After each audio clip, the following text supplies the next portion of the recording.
Saint Flipperous by Jade Maitre. Sammy Dolphin was upset. He was crying so much he was making a cloud of bubbles around his snout.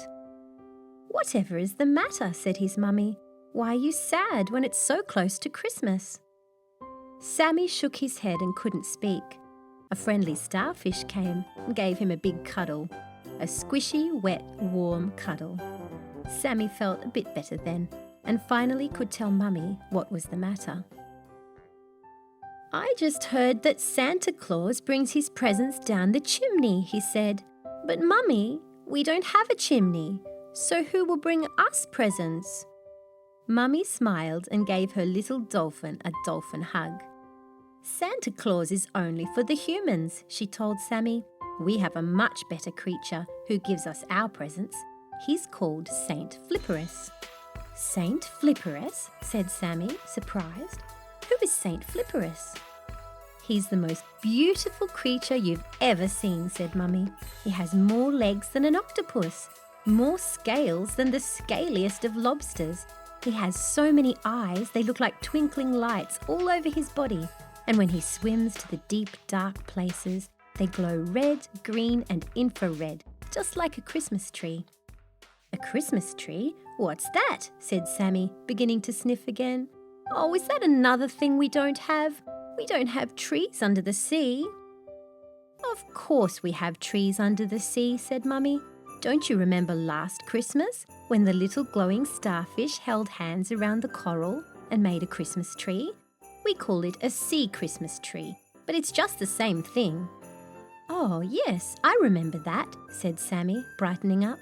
"And we sang some bubbly songs around it when the moonlight shone into the deep." "Just so," said Mummy. "So, Saint Flipperous was born in a giant oyster shell 1,000 years ago. Nobody knows how he came about, but some believe he was laid there by 2 giant sea turtles who balanced the world on their shells at the beginning of time.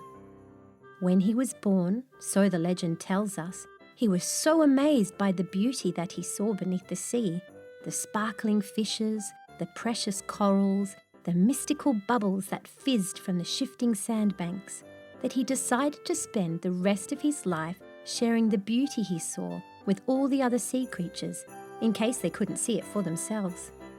"But does he bring us presents?" asked Sammy. "That's all I really want to know. I really, really would like Saint Flipperous to bring me a present." "He does," said Mummy sagely, "but they're the most wonderful kinds of presents, far better than the human folk get up there on Earth. Up there, people give each other plastic things that they soon grow sick of. Plastic toys and plastic games and books and sweets wrapped in plastic. But Saint Flipperous gifts us with far more wonderful things than that funny Santa Claus up there." "What does he gift us with, Mama?" said Sammy. "A kind of magic sand that floats through the water and makes us see the beauty in the things we already have.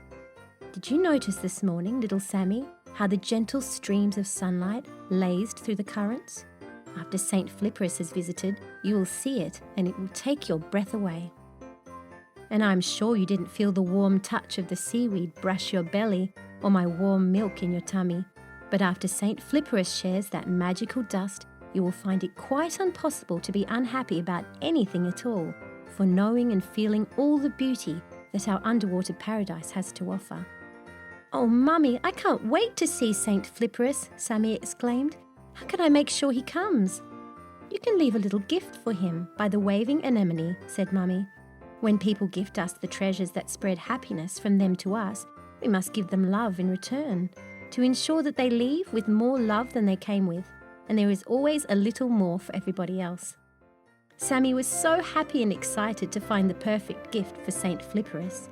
He found a tiny stone that sparkled in the misty swell and left it by the anemones. But as he went to sleep that Christmas Eve and saw the glittering stars shower their reflections upon the surface of the sea and felt the crisp night air on his snout and the swelling belly of the ocean on his body, he couldn't help but feel that maybe, just maybe, Saint Flipperous had already been. The end.